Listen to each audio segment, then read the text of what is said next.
We are looking forward to having a very important webinar where we're going to go over taxes on the sale of primary residence and business property. And today we have two great experts who are going to walk us through all that we need to know. So let me introduce you to them right now. First, please welcome John Donofrio, owner of Donofrio Inc. Welcome, John. Can you tell us a little bit about yourself? Thank you for the introduction, Elizabeth. Appreciate it. How you doing, everyone? This is John Donofrio, and I have so many clients that are asking us specific questions about sales of residence, sales of business property, and obviously, you know, in Brooklyn, there are a lot of two-family homes that are half rented and, you know, half primary resident. So we really wanted to go into explaining to everybody, you know, the tax ramifications and how we could actually maybe minimize those tax ramifications, if any of them. I mean, look, at the end of the day, I was born and raised. I was born and raised in Brooklyn.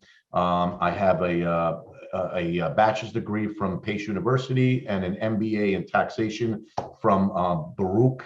And my wife thinks I'm a little crazy, but I am jumping in the pool with what's called looking to take my LSAT at later this end of this year. So I definitely love what I do. You know, obviously during tax season, you probably tell by your other accountants or so, you know, it just gets a little crazy. But outside of the craziness, I really take my job very serious, and I actually do love what I'm doing here. And that's why I want to just convey this to everybody and explain the real estate issues, because I'm just surprised, not necessarily surprised, but, you know, obviously tax laws are very complex. And I just want to make sure that we educate people in regards to how you could save money when you sell these properties. Fantastic. Looking forward to hearing your jewels of valuable information. Next, please welcome Nick Kroeper. Nick, can you share a little bit about yourself and your expertise? Hey everybody, how you doing today? My name is Nick Kroeper. I've worked with John at Donofrio Inc. for basically 8 years now, and but I've been doing this all the way since 1993 when I graduated from Villanova, and with a Bachelor of Science in Accountancy, just like John. And I don't know if I love what I'm doing here, but I do enjoy working with John and the team here. It's a bunch of nice people, very smart, very intelligent, and we're looking forward to talking to everybody today. Fantastic, fantastic. So let's get started with the great information. John is going to share an important PowerPoint that is going to walk us through this great information. You know, taxes are, I say, you know, it's what death and taxes are the two things that you know that you're going to face in your life. But it's wonderful to know that, you know, you're going to be walking us through how we can do it the best way and keep the most money in our pocket. Absolutely. Okay, so basically we're going to start off here, right? There's two actually different routes to go here in regards to the selling of the properties. We're going to start off first with the simple one. Let's go with the simple one here, where you have somebody that purchases a home, and there are a lot of, let's say, older people in Brooklyn, in Queens, that purchased their home in the 60s, in the 70s, and they bought it for 50 grand, they bought it for 100 grand, and now, you know, it's worth 750, it's worth $1 million, perhaps even more. So now we want to try to reduce the taxes. Now, May 6th of 1997 is when they eliminated you had to purchase another home in order to exclude the gain, right? In order to exclude the gain from the sale of your primary home. Meaning that if I sold the house and I had a $250,000 gain on that house, I would have had to buy another house for the same value in order to preserve, or in order to actually postpone, defer the gain. Meaning if I bought another one for 500,000, that gain is still included inside the basis, or inside the actual calculations when you would eventually sell the second home. However, they wiped that completely away May 6th of 97. Realistically, at this point, you're allowed $250,000 per single, $500,000 married filing joint as an exclusion if you lived in the house for the last 2 out of the last 5 years and you both own the property itself, right? You have to both own the property itself. You both have to live there 2 out of the last 5 years. So let's go into an example. Let's just go into an example of a single person, right? Let's say we purchased a home for $400,000 in 2010. You put 50,000 improvements, which people do all the time, and then the closing cost to sell the property. I mean, we know right now, the broker commission could be 3, could be 4, could be 5, could be 6%. Then you have transfer taxes that need to be paid when you're transferring from a property from one to another, and then you have the various lawyer fees. So let's just assume we bought it for 400. We have improvements of 50, and then we have the closing cost of about $30,000. That means, what's my basis in the property for gain or loss? The basis in that property is $480,000. So you could assume that you purchased the property for $480,000. Now we come May 31st of 2022, right? We want to sell the house for $600,000. The good thing is, if it's a single individual, right, you are allowed, look, the individual lived there for 12 years. This individual owned the property itself. So at the end of the day, what we're going to have is, we're pretty much going to have the entire $120,000 excluded from taxes. So that means, realistically, if you have no mortgage on this property, right, you're selling it for $600,000, you pay the $30,000 of closing costs, and you'll have $570,000 left. There's nothing for taxes. So you're literally going to drop $570,000 in your bank account from the sale of this residence, assuming you have no mortgage. Obviously, if there's a mortgage, then we'd have to pay off the mortgage prior to put any money into your account. So, I mean, at the end of the day here, we're really looking at $120,000 worth of taxable income that would be excluded. Now, for the federal government, capital gain rates of 15%. Once you're over a certain threshold, which is approximately 400,000, then you get to about 20%. And then in a few years back, Obama implemented Medicare tax. Anybody that makes over $250,000 of adjusted gross income, there's another 3.8% of tax on those capital gains. So it could be anywhere between 15%, depending on your tax bracket, to 23.8% on the federal. And then you have New York City and New York State. If you're in New York State, New York City, depending on the number, we could be looking at another 10%.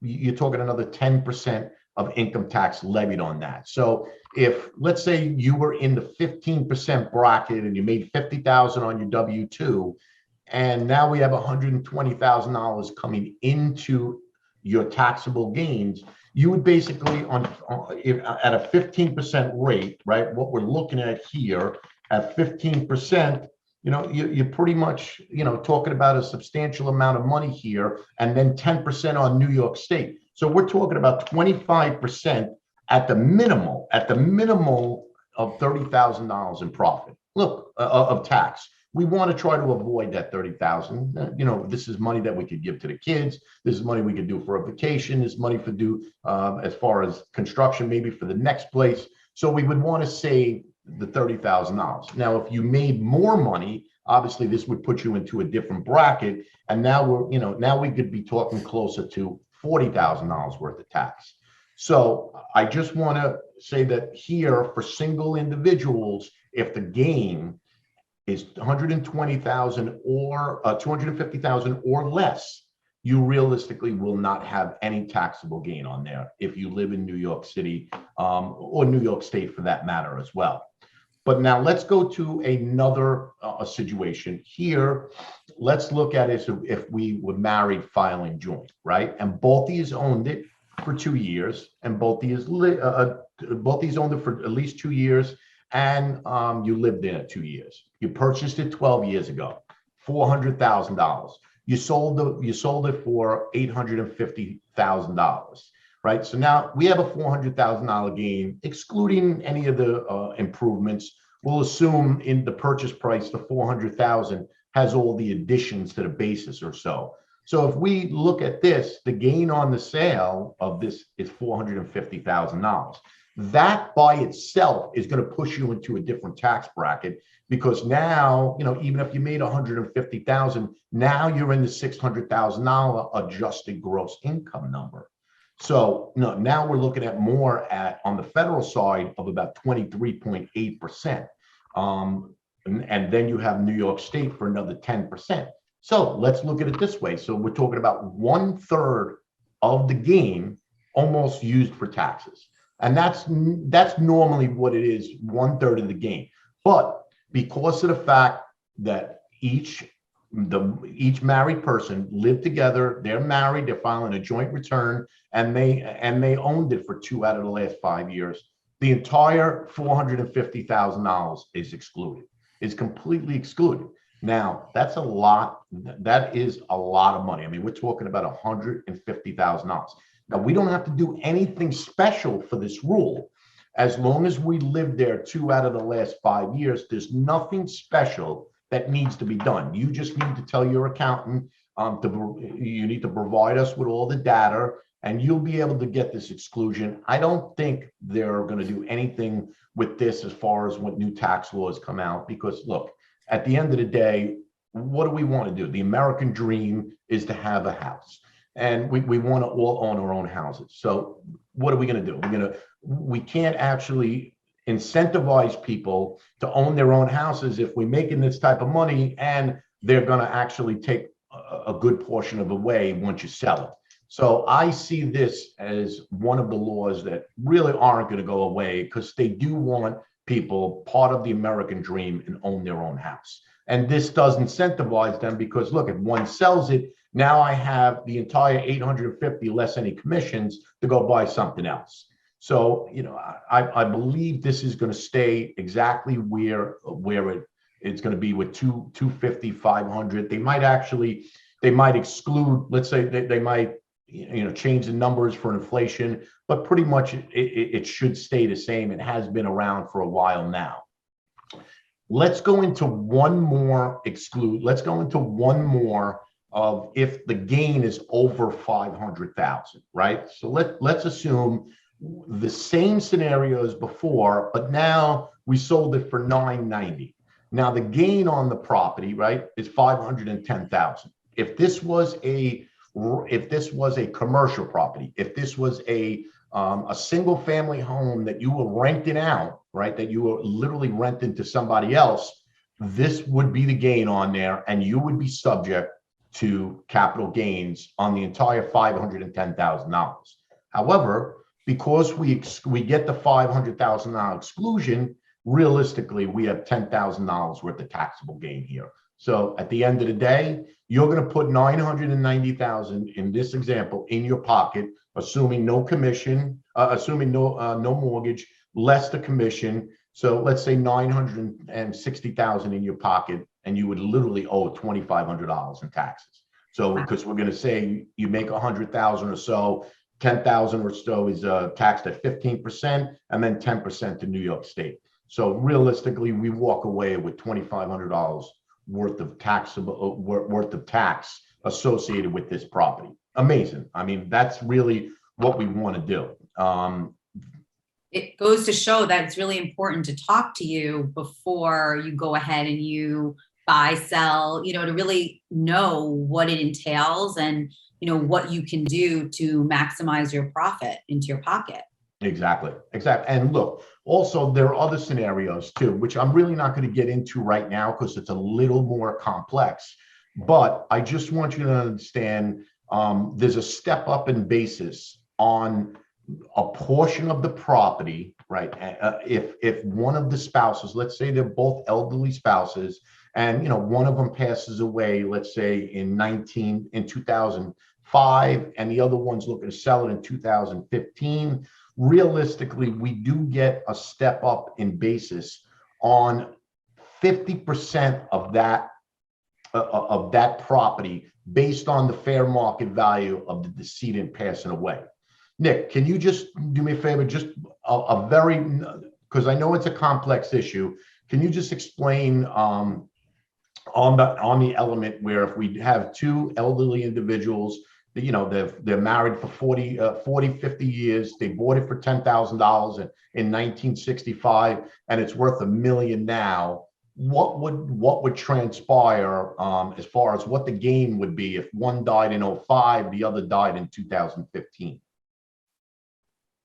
Well, first of all, on this example, you want one of the couple to be alive still, right? We're not selling it after both. Exactly. All right. So say one spouse survives the other. One thing we would strongly recommend, you know, you're not really thinking about it during, you know, the time when your spouse has passed, but you should really get an appraisal done on the property for, you know, soon after the passing, which is an important reason why you should do some, you know, be consulting with some tax professionals or your lawyer or whoever your financial consultants are, because, you know, 10 years down the road, it's hard to figure out what the fair market value of the house is. But just to use some round numbers, say the house was worth $1 million at the time of the spouse dying, then the surviving spouse would get a step up in basis on half of that 1 million. So now it's like they bought that house for $500,000 and whatever half of the value of the original purchase. I think we're using 100,000. So your new basis on the gain, if you sold it the next day, would be $550,000.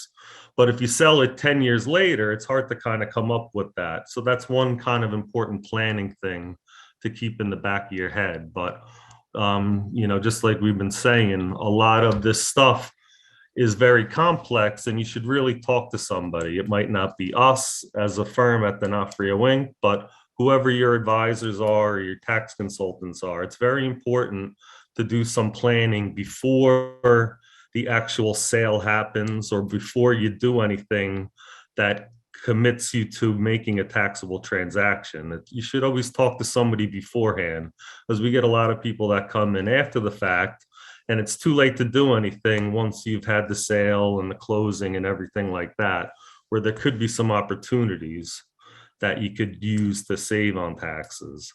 And one other thing about this, living there 2 out of the last 5 years, it's kind of something not too many people really know about, but you could have technically moved out of the house and rented that house for up to 3 years, and you would still qualify for the living there at 2 out of the last 5 years.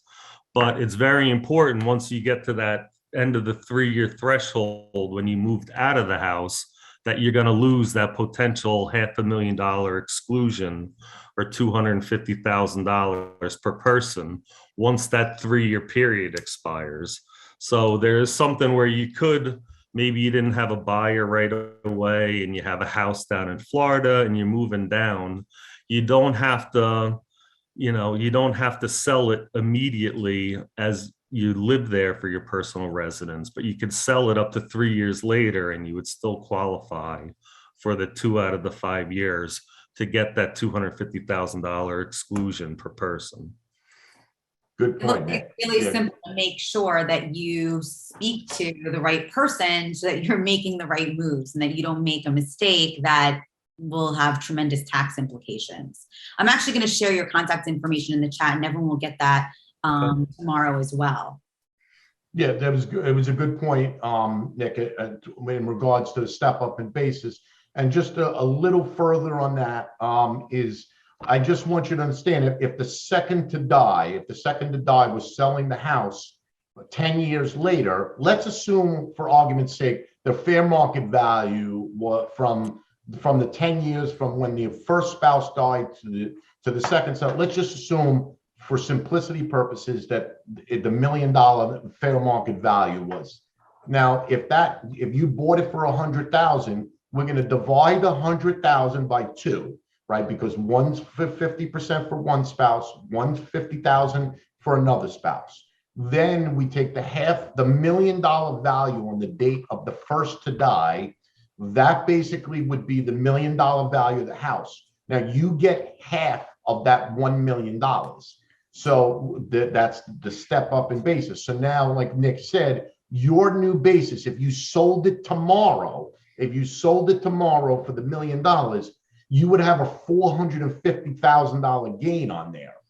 Now, because the wife died 10 years back or the husband died 10 years back, we don't qualify for the $200,000 and $500,000 exclusion, but the father did live there or the wife did live there for 2 out of the last 5 years upon selling. So now we get another $250,000 exclusion. So we have a $550,000, cost basis, which determines profit and loss. Then we add another $200,000, $250 for the exclusion. So now we're looking at selling a property for $1 million, and we're only paying tax on 200 because you're adding the 550 plus the 250. So it's very big difference of selling it between $1 million and 100,000 from your original purchase. So that's something that we can go in a little bit further at another webinar, or if you want to speak as far as what happens upon the passing of one of the spouses. I wanted to go in realistically. I wanted to go in a little bit more on what we're looking at for commercial property. Now, this is a commercial property. Could be a residential property. We're talking about business properties in itself. So a business property, right, would be, right, I have an apartment. That I bought years ago, and now I'm moving out with my kids and my spouse, and we want a backyard. I have this apartment that I bought, and really at this point, I want to rent it out. Now I'm renting it out, I'm collecting the money, and I'm paying all the bills. It's basically another form of income for us. Let's say instead of dividends, it's rental income. So now you have passive income, and you're going to pay you're going to pay tax on the rental property. But let's say I don't want this anymore. It's too much headache. Maybe it's a four family, and you're not willing to change the leases anymore. You just don't want to deal with any of the tenant issues. Now, obviously, I know a lot of landlords out there, it's either they like the stock market or they like the real estate. It's either or. Some of them, obviously have a combination of both because you do want to try to diversify. But there are problems, obviously, with being a real estate, let's say a landlord. I mean, just look at COVID, for example, right? The rents weren't paid by everybody, and it was an issue for these landlords. So I want to just go in what's available for us on a sale of a business property. Let's go into that example that we had. If we want to sell this property, we bought it in 2010, $200,000. Right? Let's say it was in Park Slope. I mean, obviously, this could be a good scenario, right? Improvements were 50 grand. You did a new kitchen, new bathroom. Now you're looking to sell. You're looking to sell it now. The closing costs are going to be approximately, about 10%, maybe 8% with the broker commission, with the transfer taxes, the legal fees. Everything's going to, come into the equation. So we'll say 100,000. And then there's something that's called depreciation. And I want you to understand what the depreciation is, right? Depreciation is the government allows you to recapture each year a portion of your purchase price. So for a residential property, right? Let's say you bought something for $275,000. The government allows you to take a non-cash expense each year of if you're looking at what's called for 27 and a half years, you're looking at $10,000 per year. So if I take in 30,000 of income minus 10,000 of expense, 10 or 20, let's say 15,000 of expenses, I have net income of $15,000 that I would have to pay tax on. However, if with depreciation, they allow you to take a non-cash expense each year for depreciation to try to recapture your original investment. So If you bought it for 275,000, divide that by 27 and a half years, it's 10,000 expense.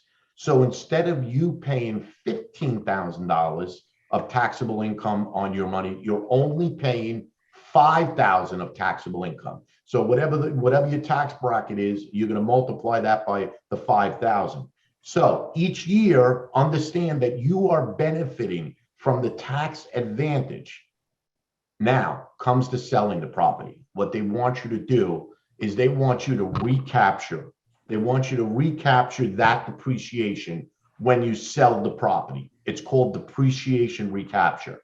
And with the depreciation and recapture, basically what's happening is you have to add that back for calculation purposes. So understand they give it to you in piecemeal for the time that you own the property, but once you sell the property, then at that point, they're asking you to recap it. So let's take this example for, we had $200,000, improvements were 50, closing costs were 100. I'm just going to assume 10,000. It's probably going to be more, but let's just assume for simplicity purposes, the depreciation that you've taken over the last several years was only 10 grand. So now I have an adjusted basis of 340,000. That's my gain or loss, right? That's where I determine my gain or loss. If I sell it for $1.1 million, now I have a $760,000 gain that I'm going to owe the government 1/3 on.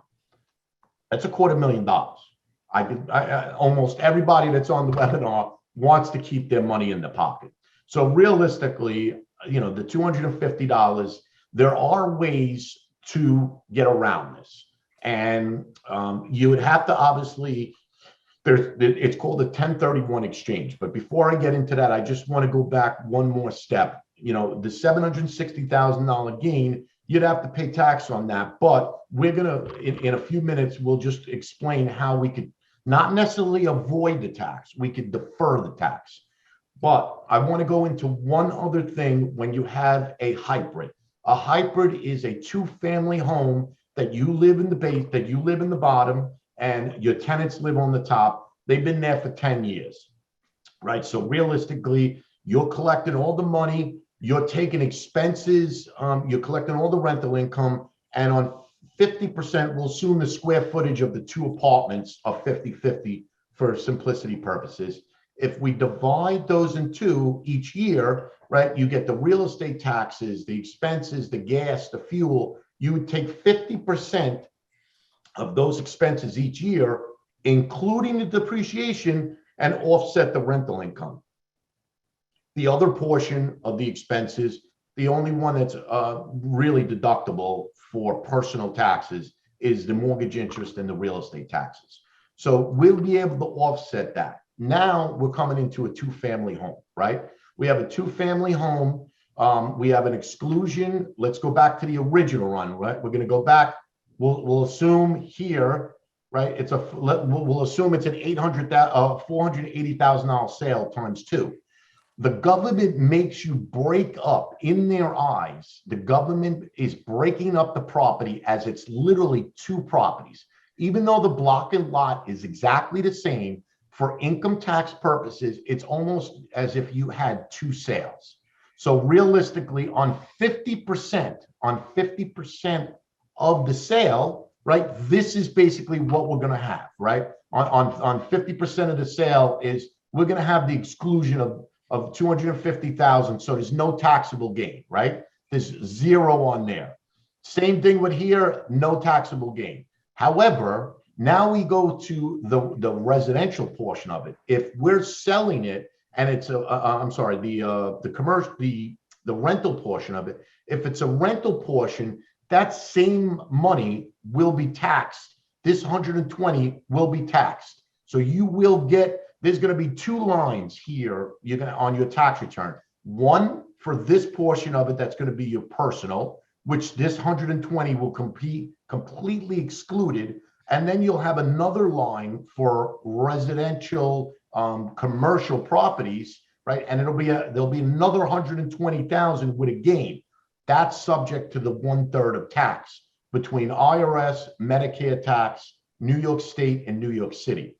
So just to let you know, if you do have a two-family or a three-family home, right, it, in the eyes of the government, when you sell it, we have to break out the sales price and the cost basis to determine what the gain or loss is on the residential and the commercial, because understand, you don't get depreciation for the commercial, for the primary resident. You don't get any depreciation. That's only a concept for rental properties. So we're able to offset the rental income with that depreciation.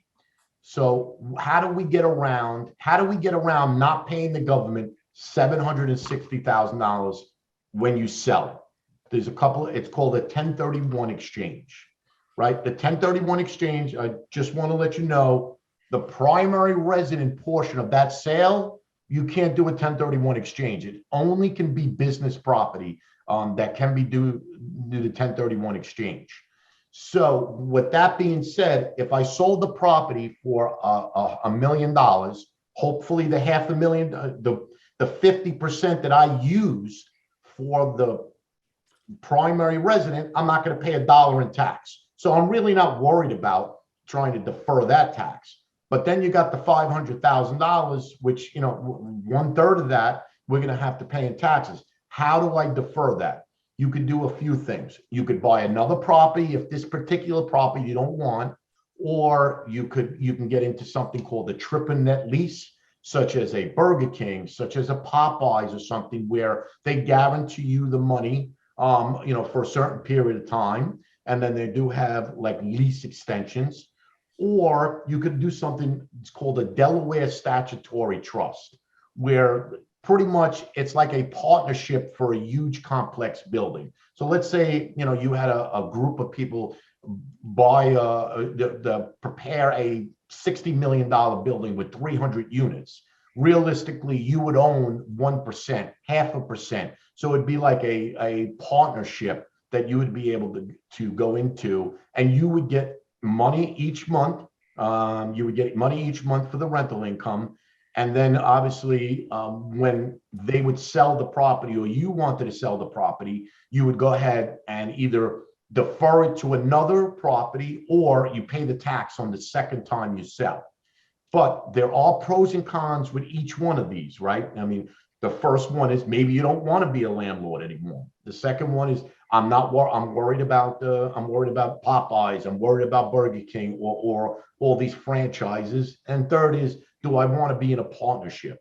There are pros and cons in every single scenario. So we would have to go over that. But just understand, if you're making the same amount of money or more by let's say deferring this with a 1031 exchange, you might want to keep the income, because, you know, realistically at that point you're not sure whether you need the entire amount deposited into your bank account from the proceeds.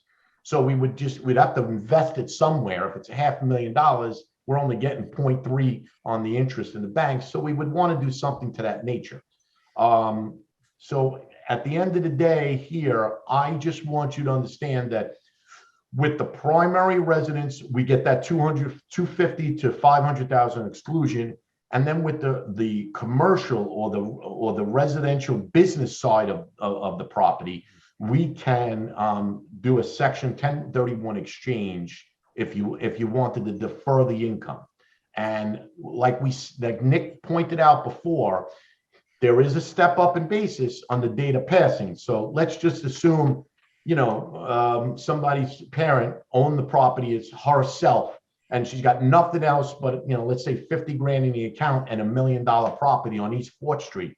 At the end of the day, we get on her passing, if it's not in an irrevocable trust, if it's in just her name, then we get a step up in basis to $1 million. The state exemption is over 5 million, and for the federal, it's over 12 million this year. So realistically, she's under 5 million, she's under 12 million. So she gets a step up in basis on the date of passing, and the kids will literally sell the property for $1 million and pay no tax, because it's as if you bought it at $1 million, even though she bought it in 1960 for 25 grand.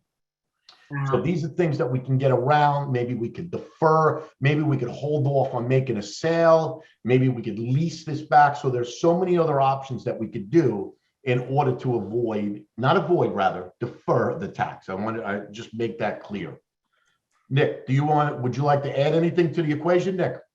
Yeah, just to make a couple things clear, the numbers, the 121, section 121 and section 1031, those are code numbers from the Internal Revenue Code. So they're just chapters of the tax law, basically.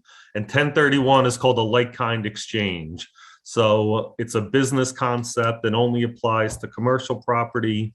And one important thing, if you are considering selling a rental property, a commercial property, and you do want to do a 1031 exchange, you have to prepare for all this before the sale, because at the sale, you are not allowed to touch the money, so to speak. You have to have a fiduciary or an intermediary get the check of the proceeds from the sale, because once you receive that check personally and you touch the money or you cash that check, then you are excluded from participating in a 1031 like-kind exchange. So if you are considering it, just be sure to plan ahead of time, because you can't just go into it like a normal closing. You're going to have to set up an intermediary beforehand to hold the money and until you buy that second property. And I think everything else was kind of explained very clearly. So I don't need to expand Not a on problem. anything else. So, I mean, at this point, we can actually start taking some questions if Yeah, anybody we has any have a lot questions. we have a lot of really great questions. So Stacy wanted to know, she said, I bought a co-op 22 years ago for $90,000. I'm now married and we bought a house, but would like to keep this property for passive income. I'm a little confused on capital gains if I decide to sell down the line. The apartment is now worth $400,000. That's great investment, Stacy. There's no mortgage on the co-op. Okay, so we have how much did we originally pay for it? 90,000. 90,000. Okay, so You want me to take this, John? go ahead, Nick. All right. So when I'm assuming that she says she wants to keep the property for passive income. So she's looking to convert her personal residence into a rental. So I don't know if there's no real sale here. So there's no real taxable event. The only thing I would say is, if the house is now worth 400,000, if you sold it for 400,000 before you turned it into a rental, you just got married, so your husband probably didn't live there for 2 years. So I think you would only be entitled to the $250,000 exclusion. But if you did convert it into a rental, and you would still have 3 years before that $250,000 exclusion expires.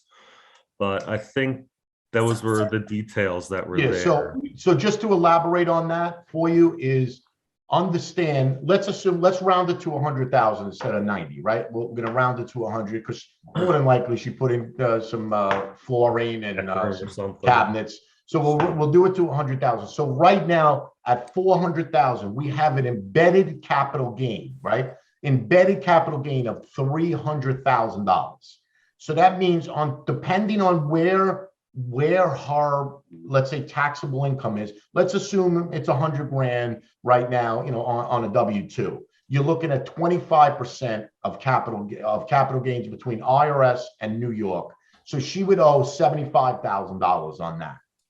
If she just places it into CERT, actually, I apologize, she lived there 2 out of the last 5 years, she would get the $250,000 exclusion, which she can use between now and 3 years from the date she moved out. So realistically, that 250,000 is there. If she doesn't sell the property, she loses it after the 3 years. It's over. So at the end of the day, you just think about it right now. If we use the 250 exclusion and we had a $50,000 gain on there, you're looking at $12,500 if she sold it tomorrow. That literally, that's all her tax would be. It'll probably be even less because of the fact we got to add in the closing cost. And I could tell you the brokers are probably not going to go less than 3 or 4%. So 4% on 400,000, that's 16 grand alone. So realistically, she's in a good scenario. If we just put it in for rent, right? Understand that the reason why, okay, should I take the money, go buy something else? It doesn't make sense at that point because, right, she's got $300,000 in equity in there, right? If I sold this property, I'd have to go look for another one with the same thing. But meanwhile, I have the appreciation here in there. So we would have to decide whether or not it'd be better for her to sell it, buy another one for 400,000, because realistically, after that 3 years, she would have the $75,000 gain. So we want to try to see how we could cap that, how we could utilize as many exemptions for her. We'd have to strategize on that one.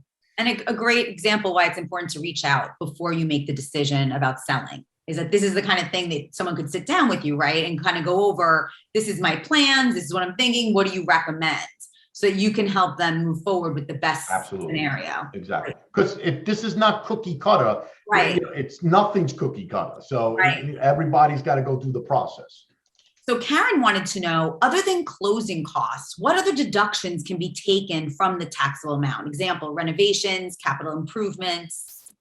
Right. So with renovations, capital, which basically are capital improvements, anything that fixture, like anything that's basically permanent, a boiler, a deck, the backyard, painting that more than likely, unless you're painting the whole house, more than likely painting a room is not really going to be part of the capital improvements. But you want to do everything that you put into the place that's a capital improvement. Then the closing costs to purchase the price, right? To purchase, there's some closing expenses in there, lawyer fees, mortgage tax. Same scenario on the way out. So there are expenses on the way out, which is the commission, the transfer taxes, all of those expenses in and out to purchase and sell the property are considered, plus the capital gains.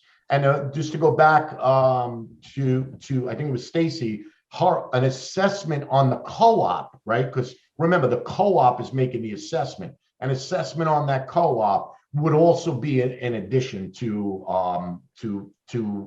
reduce the gains on there. Because what if the co-op put the boiler in and then they assessed you on your monthly co-op charges?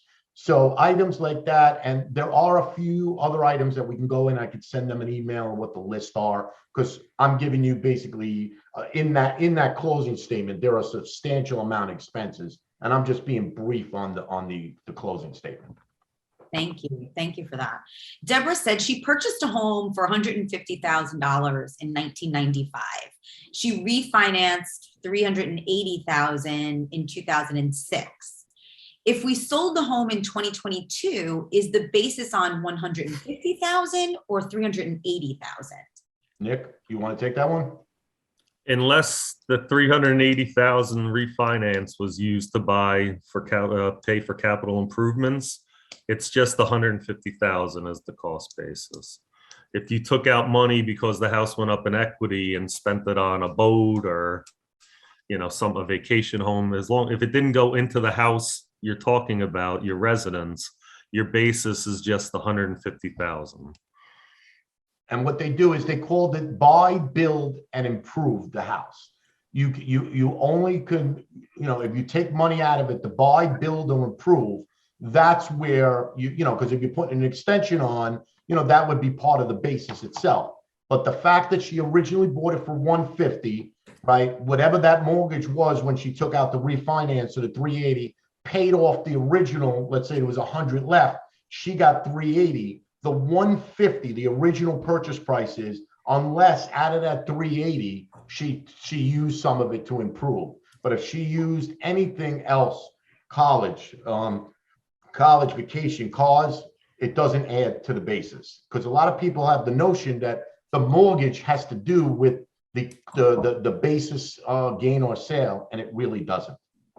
That's funny. It's interesting because Jacqueline's question, the next question I was going to ask, it talks a little bit about that. She said, what about all the costs associated with the loan? For example, one purchased a house for $600,000 and the value increases to 1.5. However, you paid hefty costs associated with mortgage interest, insurance, upgrades, and repairs. Do any of the foregoing expenses reduce the amount of tax one would have to pay upon selling the property? Not upon selling the property. So realistically, let's say the utility bills, if the house is bigger, it's just more monthly cost for her. The real estate taxes might have been assessed.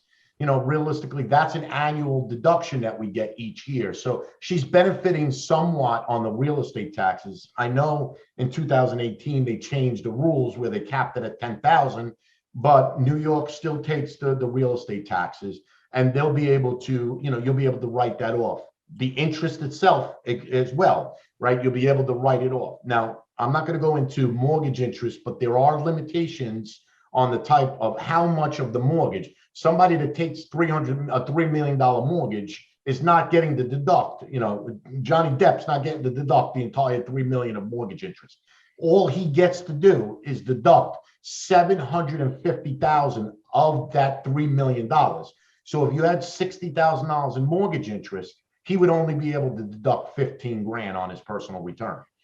With regards to the closing cost to the mortgage, outside of points, you'll be able to increase your basis to reduce it at the sale. But the points that you might have paid on your refinance are deductible in the year that you do it, or over the life of the mortgage. Great. Joel has a great question. I think you touched upon it a little bit, but it certainly needs clarification. He says, wife is 74, husband 80. Wife has long-term care insurance, husband does not. Lawyer said put deed in wife's name only. Husband has always lived with wife, who is now the technical owner, and we filed joint taxes. Because the house is in the wife's name only, does that mean the exclusion is for only $250,000? Nick, so they would be entitled to the entire 250, correct? 2 times. I don't see, this is a weird situation because technically it's only owned by the wife, and they did this to protect the assets in case of a nursing home or situation like that. Right. I'd have to look into that, to tell you the truth. Right. So it specifically discontinued the ownership. So I don't know, but well, Joel, I shared John's contact information. So reach out, because like we said, all of these things are very unique to each person's situation. But just understand, Joel, I just wanted to let you know, and I'm hoping you guys live, a long time, but if your wife passed away and it's in her name, remember, we don't need the $250,000 exclusion, because we're going to get the entire step up in basis on the $1 million upon her passing. And I would assume the deed says it's going to you upon her passing. And that would mean it's going to you would mean your new basis is $1 million. But I do need to see what the deed looks like. I want to know, was it a life estate in there? I mean, because we're probably doing it for Medicaid purposes. You're covered with the long-term care. So we'd have to look into it a little bit more, but I definitely can help you out on that one. Terrific. Thank you, John. Jerry wants to know, is there any possibility in the near future that the $250,000 and $500,000 exclusion amounts will rise? These exclusions have remained constant for decades.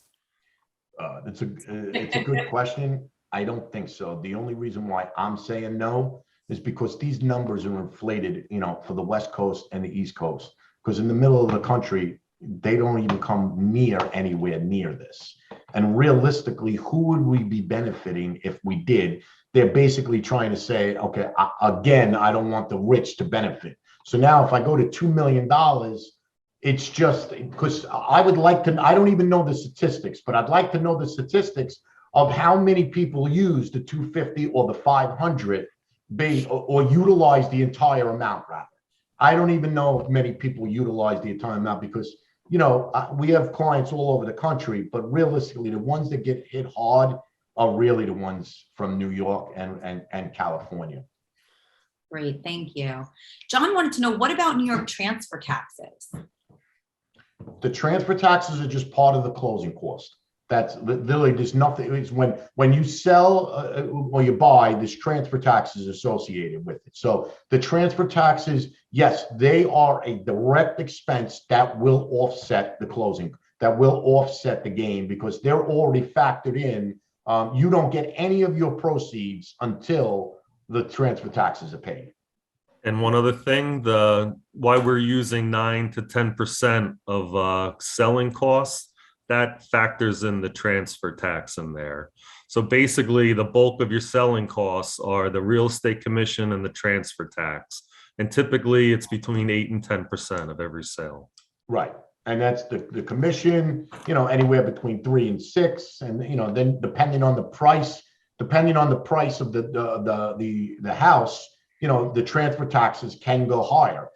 New York City has its own transfer taxes and New York State has its own transfer taxes. So literally when you sell the place, you're making if you're in the 5 boroughs, you're making a payment to each jurisdiction.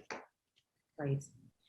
Thomas wants to say, we have a deferred gain from prior to 1992. Do we need to add that gain to the taxable gain when we sell?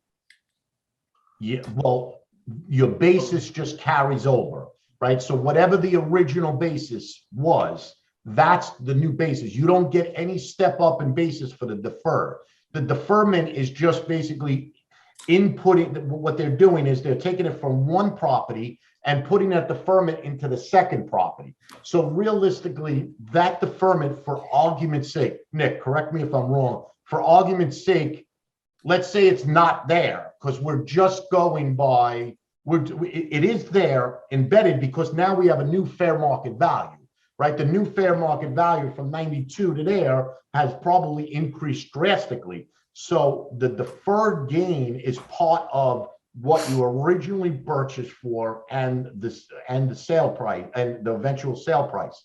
The only reason why you utilize some of the deferment from years ago, and now eventually we're going to have to realize that upon the sale, and that's where things come into equation. If you wanted to give it to somebody that, if it's the two husband and wife, and like the other individual, they wanted to do an estate planning, like some type of estate planning. Are we going to put it in here? So we put it into a trust, get a step up in basis. So when we sell the property, eventually there'll be a lot less taxes. Fantastic. Just one thing on that. He was asking if that deferred gain is added on top of the gain now. That would kind of be counting it twice. What happened before 97 was you reported the basis of your old house, reported the cost of the new house, and as long as it was more expensive, there was no gain. But your basis in the original house will just be your basis in the second house, and you'll compare that to what you sell it for now, and hopefully you can exclude 500,000. But say you sold it back in 92 and your original house was 100,000 and the new house was 500,000. That $400,000 deferred gain isn't added to the new gain now. If you sell it for $1 million now, your basis is 100,000 and the gain is 900,000, less 500,000 for a married couple on the 121 exclusion. But you don't have to add the 900,000 and the 400,000 for your new gain. You just inherited with the new rules. The 100,000 is now your basis going forward to use for the $500,000 exclusion on the new sale. Right. So for simplicity purposes, he's stepping on the new property, the second one. He steps into the same shoes of the original one, and that's basically his basis on this sale. Right. And it was reported. It all ties itself out, right? He bought it for 100,000. He excluded 400,000. So you have that's 400,000. And now what did it go up since he bought the new one? Another 500. So what's the gain on it? 900,000. That's the original 400 plus the 500. So that's where we come up with those two numbers.